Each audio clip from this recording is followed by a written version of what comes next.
Labrīt šai svētdienas rītā. Šīs dienas raidījuma galvenā un vienīgā tēma tiks veltīta mums pašiem, jeb precīzāk mūsu dvēselēm. Jo galu galā svētdiena ir tā nedēļas diena, kad viss laicīgais jānoliek malā un jāpaskatās tieši acīs mūsu pestītājam Jēzum Kristum. Господь пришел в мир для того, чтобы мы еще раз осознали свою сущность здесь на земле. И Он пришел для того, чтобы нам указать пути спасения, для того, чтобы призвать всех людей, живущих на земле по воле Божией, жить по правде, жить по-христиански, жить справедливо и к концу своей земной жизни удостоиться венца вечной жизни. У человека в жизни очень много дорог, очень много. И прямые, и кривые.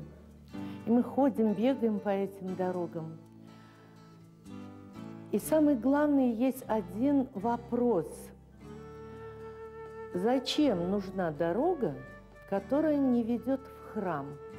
6. janvārī pareizticīgie visā Latvijā atzīmēja Ziemassvētku vakaru. Puse Bolderājas iedzīvotāju devās uz Bolderājas Kristus apskaidrošanas draudzes pagaidu telpām pansionātā, kur tika svinēti svētki. Pēc Otrā pasaules kara šī Rīgas rajona iedzīvotājiem tika vardarbīgā veidā atņemts dievnams, pārveidots par kazarmām, vēlāk par dzīvojamo māju un pēc tam jau nolīdzināts līdz ar zemi. Bet ticības sēkla reiz iesēta iesakņojas dziļi mūsu dvēselē, un to neizraut nekad, vienalga kāda politiskā iekārta. Jo galvenais mūsu dievnams ir mūsu sirds, kurā mēs vienmēr varam parunāties ar savu radītāju. Taču vajadzīgas arī telpas, kur sanākt kopā un lūgties. Un pirms neilga laika visu Bolderājas iedzīvotāju lūgšanas beidzot tika uzklausītas un dievnamu sāka celt.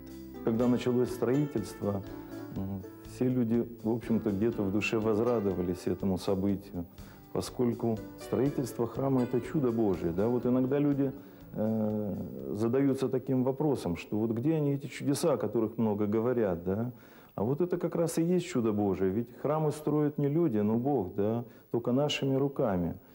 И каждому дана возможность поучаствовать в этом чуде, принять участие, вложить какую-то свою лепту.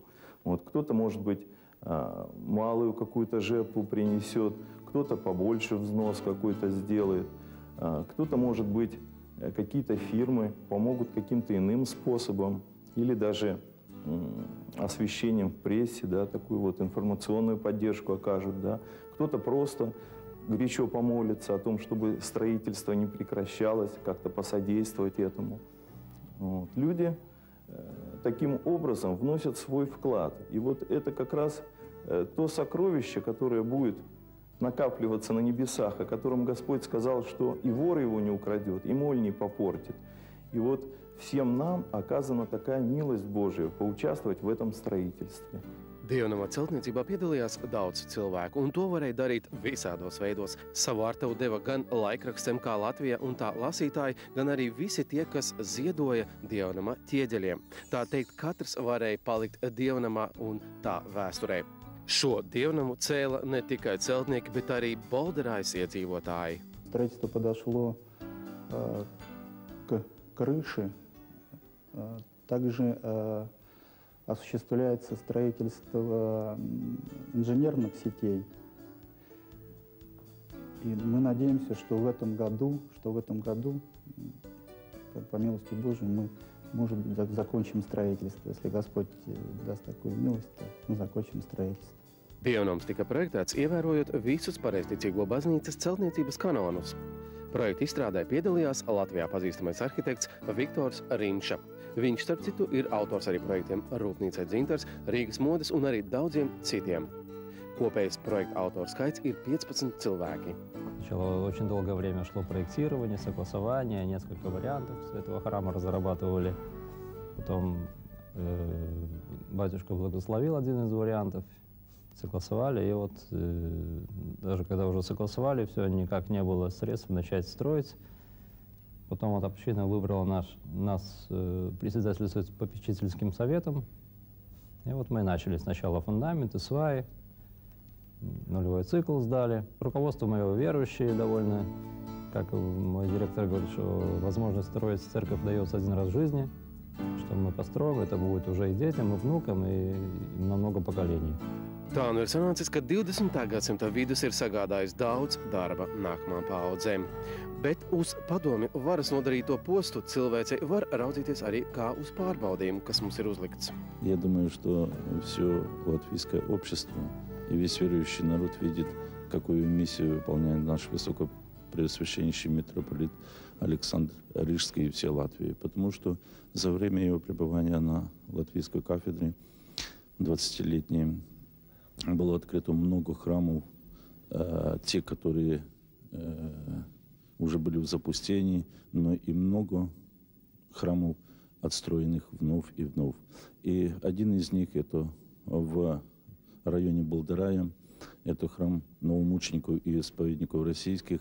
Я думаю, что каждый верующий человек, который побывал в этом великолепном храме, увидел красоту и зодчество, вот эту архитектурную красоту и зодчество этого строения. Потому что это особый проект, который имеет свою ценность. И я думаю, что когда он будет закончен, этот храм, то многие люди, живущие в этом районе, будут иметь место и пристанище, где прийти и помолиться своему Творцу и Спасителю. Diemžēl Bolderājai nav viennozīmīga slava, un tādēļ šī dievnama pabeigšana būs kā zāles un kā pareizās durvis, pa kurām ieiet šī rajona sociālajai videi, jo jāatzīst, ka mūsdienās arvien vairāk virsroku ņem materiālais. Люди в основном уделяют внимание материальным благам, то есть своему физическому благополучию, зачастую забывая и о своих каких-то духовно-нравственных корнях, ценностях. И как бы всю свою энергию, весь свой потенциал люди расходуют вот именно на то, чтобы приобрести какие-то материальные блага, добиться каких-то какого-то положения в обществе, да, в бизнесе, и совсем упускают из виду духовную сторону развития. Вот. А ведь это тоже немаловажно. Без этого, в принципе, человек состоит из души и тела, да, и если мы кормим, подпитываем только одну часть нашего естества, то вторая остается как бы голодная, да, и надо не забывать о ней. Baznīca sēkā mūsdienās ir arī tāda kā atgādinājuma loma, lai kā mēs būtu ieslīguši materiālās grūtībās, ikdienas problēmās, ieraugot baznīcu, kaut uz mirkli mēs apstājamies, aizdomājamies, gal galā vienkārši paskatāmies uz augšu, uz debesīm.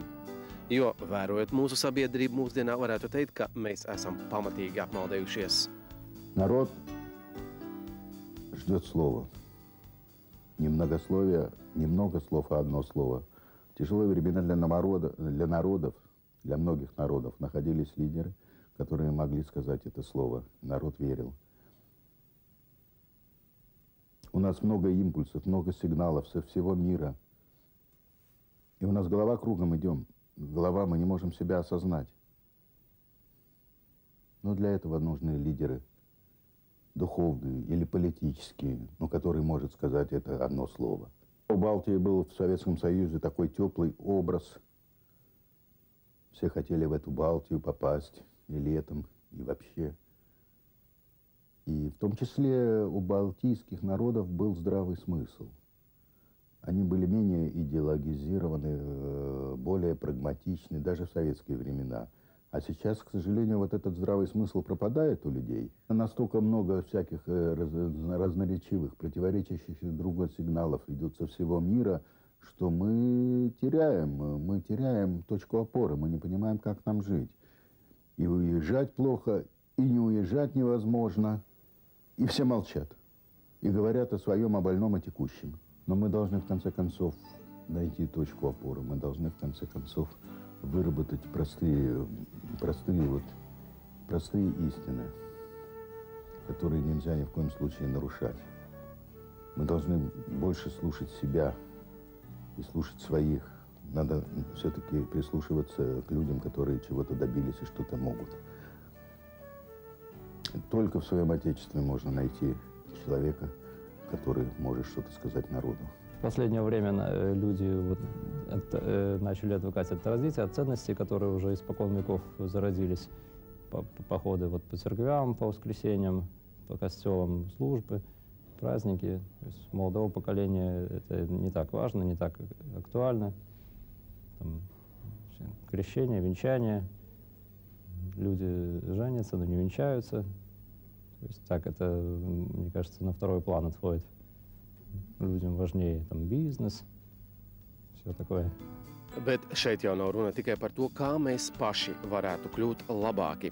Jābūt labākiem arī vienam pret otru, jo Dieva priekšā mēs visi esam vienādi. Первое, чего в обществе в нашем не хватает, понимание друг друга.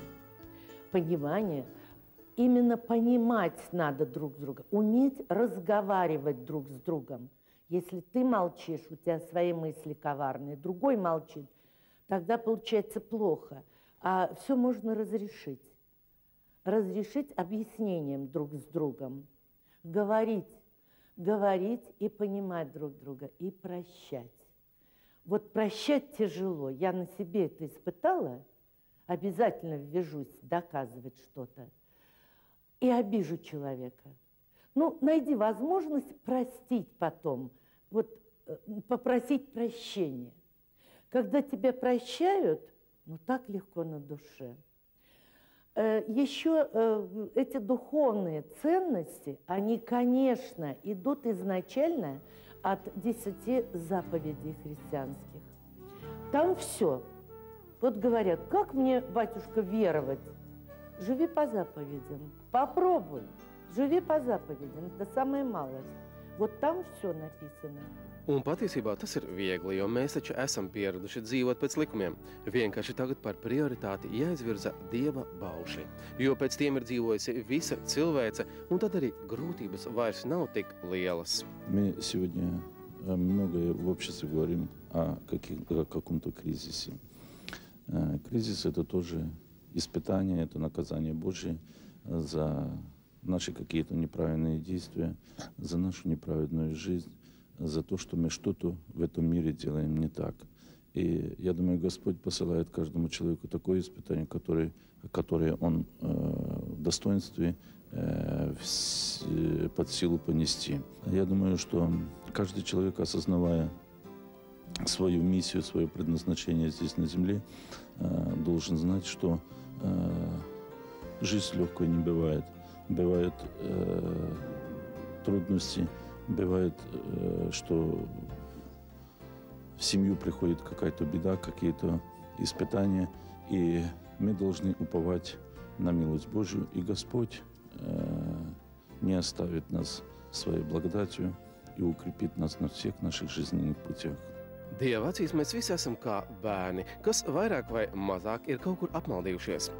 Un tādēļ, lai atklātu patiesību, daudzās lietās mēs varam mācīties tieši no saviem bērniem. В наш храм приводят детей. Вот эту дорогу родители нашли сразу правильно. Это такое счастье видеть, когда вот здесь целый скворечник по воскресеньям. Маленьких, совершенно крошечных. И мы наблюдаем даже, как они изменяются. Пришла мама с папой 3 года тому назад. Но дети неуправляемые были, 2 мальчика. В нашей школе учатся.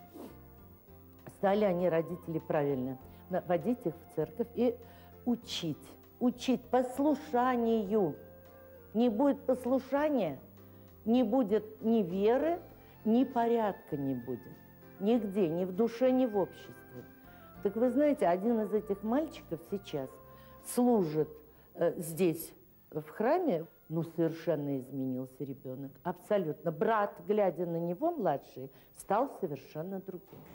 Bērni ir atvērtāki par mums, un pasauli uztver daudz ātrāk un vienkāršāk, un viņi nesarežģīja elementāras lietas, kā mēs, diemžēl, to